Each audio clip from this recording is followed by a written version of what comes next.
E a primeira vez que eu li o Dickens, eu não li, leram para mim.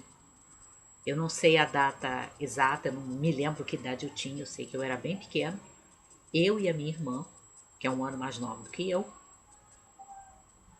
éramos pequenas e a nossa mãe leu pra gente, começou a ler para nós duas, em voz alta, Oliver Twist, do Dickens. Essa edição aqui, que depois que a minha mãe faleceu eu herdei, que é uma edição bem antiga.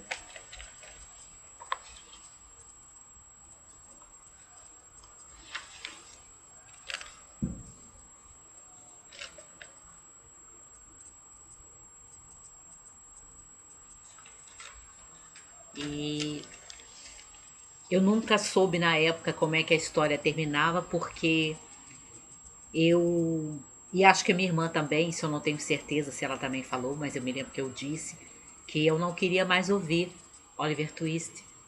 Não queria que minha mãe continuasse contando porque estava muito triste. Eu me lembro exatamente qual foi a passagem que eu estava achando muito triste, porque era essa edição e eu lembro até de quais eram as gravuras, né? As páginas em que ficavam as gravuras. E eu me lembro que foi nesse capítulo aqui, que tem essa ilustração aqui, bem no começo.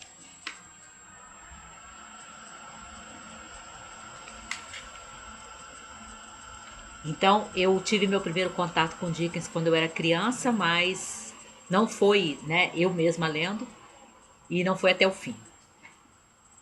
Mais tarde eu viria a ler e reler, e reler, e reler Oliver Twist.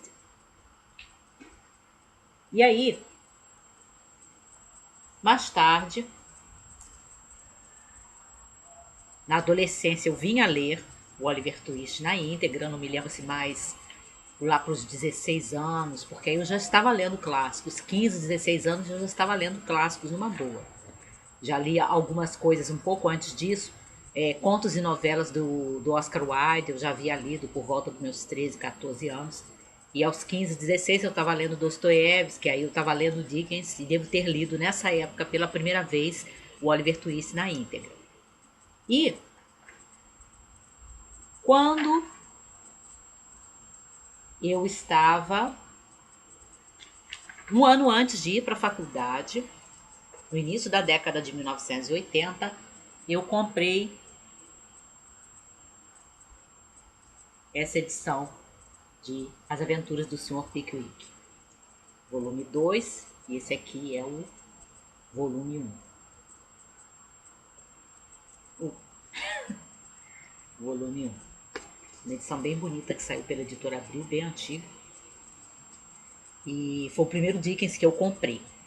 E nos meus anos na faculdade, que eu estava fazendo biblioteconomia e documentação em Niterói, nos anos 80, eu comprei muitos livros por lá, porque aí eu tinha acesso a livrarias mesmo, né? Eu estava sempre, toda semana eu ia, uma, duas vezes, três, às livrarias ali no centro de Niterói, perto da faculdade. E aí eu fui comprando. Nessa época eu comprei um conto de duas cidades, comprei a Casa Soturna, comprei num sebo. Deixa eu ver se dá para pegar aqui. São livros bem pesadinhos. Os dois volumes de Vida e Aventuras de Nicholas Nickleby.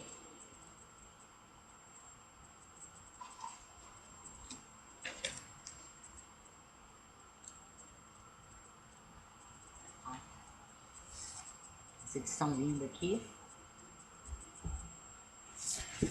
Um pouquinho depois de sair da faculdade, eu comprei David Copperfield nessa edição saudosa que eu tenho da coleção Universidade de Bolso.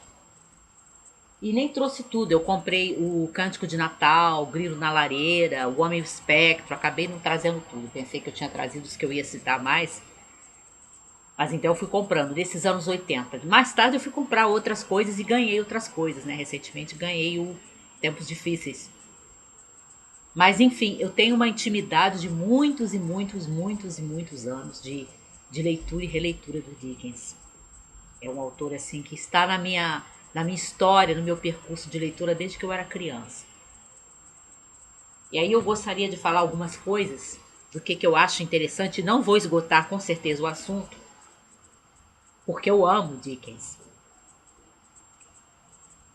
Uma das coisas que eu acho interessantes nele é a sua imaginação, a sua criatividade. Parece uma coisa assim inesgotável, né? Você pega certas obras do Dickens, você pega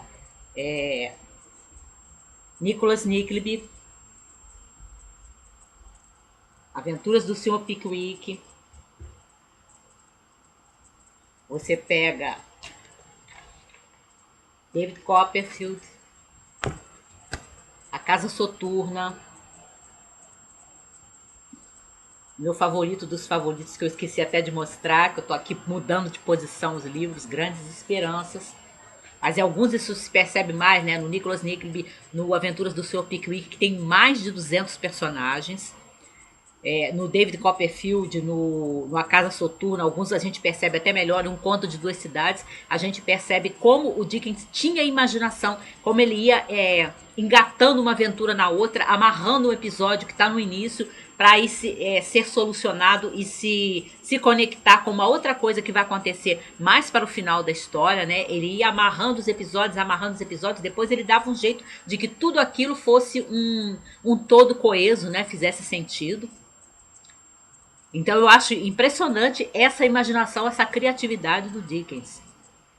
Há críticos que dizem que ele foi perdendo isso nos seus últimos livros. Entre os seus últimos livros, eu li esse aqui que ele não conseguiu terminar, né? Mistério de Edinburgh. E eu particularmente não concordo, não. Mas há até alguns críticos que dizem que nos últimos livros ele havia perdido, né, parte dessa sua capacidade de ser criativo. Uma outra coisa que eu acho interessante nele são a sua galeria de personagens, né? A galeria de personagens dele tem uma porção de figuras. Você vai pegando os livros e pensa nos personagens, você se lembra de vários nomes. Você tem o Sr. Micawber, por exemplo, que é baseado na figura do próprio pai do Dickens, em David Copperfield. Aqui também, no David Copperfield, você tem o Uriah Heep, que é uma das criações mais interessantes do Dickens e uma das mais asquerosas, que acho que é o personagem do Dickens, dos romances dele que eu li, que eu acho admirável como criação, o Uriah Heep, mas eu acho que é uma das criaturas mais nojentas, né, que ele conseguiu criar. Aquele tipo de pessoa que se eu encontrasse na rua e esbarrasse em mim, eu ia querer tomar um banho depois. Você tem aqui também a Betsy Trotwood, né, a tia do David. No A Casa Soturna, a gente tem a Lady Dedlock, né? Que é uma figura muito ambígua, aliás, uma figura de mulher bastante ambígua. A gente leva um tempo lendo os primeiros capítulos, avança na história, chega no meio da história de A Casa Soturna, até a gente começar a desconfiar, né? De qual é a da Lady Dedlock, que afinal de contas ela é vilã, ela é heroína, né? Ela é uma espécie de anti-heroína, ela é uma vítima, né? Ela é aquela que provoca o mal, afinal de contas, quem é a Lady Dedlock? É uma figura bem interessante também. E ela passa boa parte do livro assim, um pouco na sombra, né? Ambígua mesmo. E isso é de propósito, não é por acaso não que o Dickens faz isso. A gente vai perceber enquanto você lê e chega no final e vê, né? E descobre afinal quem é ela. Que aquilo foi de propósito, que o Dickens fez de propósito colocar a figura assim meio na obscuridade e deixá-la sempre, em boa parte do livro, né, deixando a gente assim um pouco de pé atrás com ela, até saber quem ela realmente é. A gente tem a Estela, né, no Grandes Esperanças, que para mim é a personagem feminina jovem do Dickens mais bem acabada. Não sou só eu que acho isso, tem vários críticos que dizem isso, né? Que a Estela é a realização de figura feminina que o Dickens conseguiu se aproximar mais do que é uma figura de mulher, né? E eu gostei também, eu gosto da Estela. Ela não é uma mulher docinha, ela não é uma mulher boazinha, ela não é suave, ela não é gentil, né? Ela toma algumas atitudes especialmente quando ela é criança ainda, bem desagradáveis mesmo. Ela é bastante antipática, mas eu gosto da força da Stella. E eu gosto do fato dela não entrar naquele estereótipo das heroínas dos romances dessa época. A gente tem aqui no Conto de Duas Cidades, a gente tem o Sidney Carton, que também é uma figura claro escuro, né? A gente também tem que andar um pouco, embora não da mesma forma que a Lady Dedlock no A Casa Soturna, mas a gente tem que acompanhar um pouco a história de Um Conto de Duas Cidades para ver, afinal, quem é o Sidney Carton, né? E a gente vai descobrir que ele pode ser, assim, uma personagem até patética, mas ele é mais. Quem chegar até o final do livro vai descobrir que ele é mais. A gente tem o Scrooge, né, no Cântico de Natal. O Smike em Nicholas Nickleby, que se não for a primeira figura de deficiente mental, né, nos romances, é pelo menos a mais famosa, né, de um autor famoso, pelo menos que eu esteja informada. E o Dickens trata o Smike assim de uma forma muito gentil, né, muito misericordiosa. E eu até já disse isso num outro vídeo. A frase mais bonita desse livro é dita pelo Smike. É um personagem que mora no coração da gente quando você termina de ler o livro. E tem também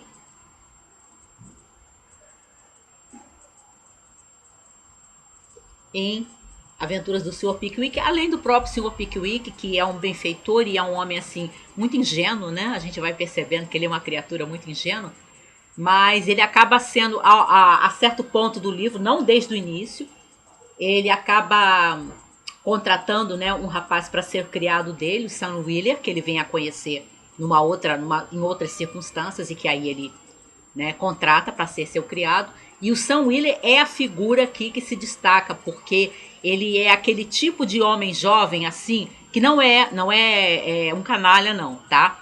Ele é uma pessoa de caráter, mas ele tem aquelas frases, aquele modo de falar que é muito engraçado, que é muito peculiar. Tem coisas que o Sam Wheeler diz, né, respondendo a alguém, ou no meio da sua conversa, que ele atira aquela frase assim, você tem que ou sorrir ou rir mesmo. E é uma figura que se destaca, né? E o Sam também, a gente vai descobrir lendo Aventuras do Sr. Pickwick que ele é de uma lealdade ao Sr. Pickwick a toda prova, né? E é uma figura engraçada. Toda vez que eu lembro de As Aventuras do Sr. Pickwick, eu me lembro do Sam. Uma grande personagem também, um grande personagem. Uma outra coisa a dizer do Dickens é o fato dele ter conseguido fazer essa coisa maravilhosa, mágica, até milagrosa num certo sentido, que é unir o clássico e o popular. Alguém já disse que quando se fala de literatura inglesa, as pessoas falam com grande respeito do Shakespeare, mas elas têm uma certa, inclusive ingleses, né? Tem uma certa distância, né, para falar do Shakespeare, para se referir ao escritor. Claro que há leitores que são exceções, mas eu me lembro de ter lido isso e eu acho que é um pouquinho por aí.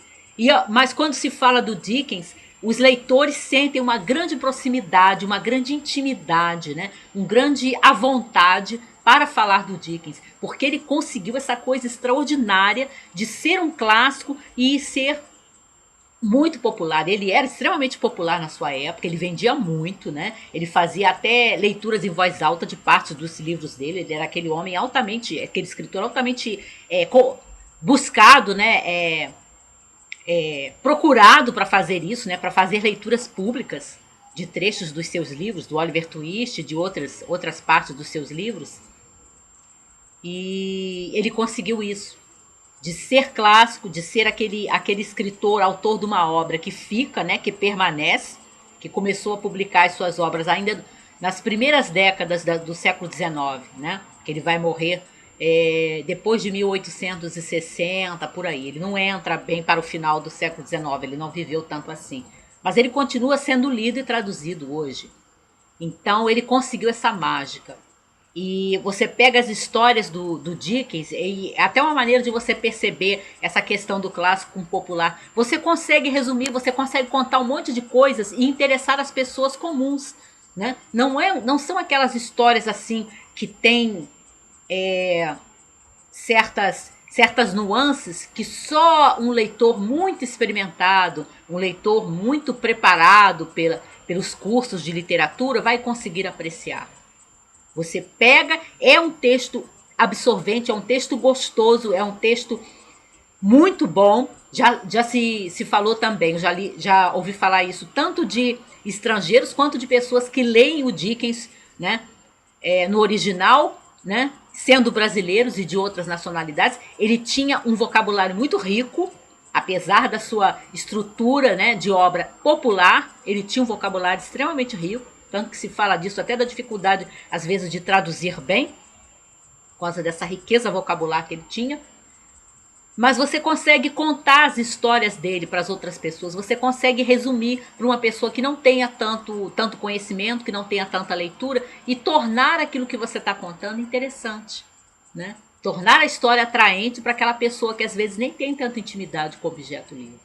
Então, o Dickens é um desses escritores que consegue fazer essa mágica de unir o clássico e ao popular. E ele não diminui nenhuma das duas coisas. Ele é extremamente popular, né? Extremamente fácil nesse sentido, acessível, né? Mas ao mesmo tempo é grande literatura. É uma grande literatura porque ele tem toda essa riqueza de personagens, essa capacidade criativa a favor dele. Ele tem essa riqueza vocabular e realmente ficam.